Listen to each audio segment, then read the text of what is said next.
Like if somebody said, I own a cookie company, or where does starting a personal brand start for somebody like that? Okay. And should they? They should. And I'll make the argument right now. So let's say you're a cookie company and you do $30 million in sales in the United States. Is that okay? Annual Yeah. recurring revenue. That's not a bad company.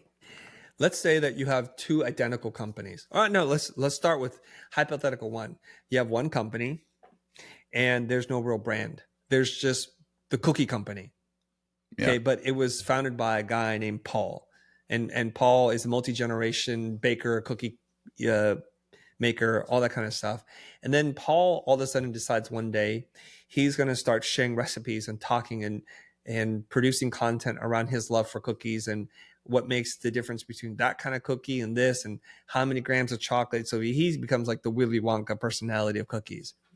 Yeah. And then one day, Paul and his partners disagree. They just disagree. They're like, you know what? It's been a good ride. We need to separate our ways. What happens to the cookie company when Paul leaves because he's built such a strong personal brand? Does that company survive? Just think about that for a little bit. Okay. And so then Paul goes off and he wants to start a new cookie company. Does Paul have an easier time getting financing, angel investors, getting positive terms and conditions in terms of like warehouses, distribution?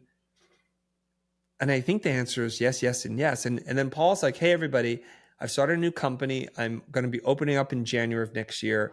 I'm looking for talented people in marketing, in the kitchen, and service people.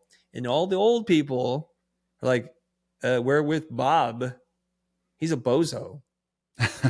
And then Right. they silently, quietly start sending you the resume.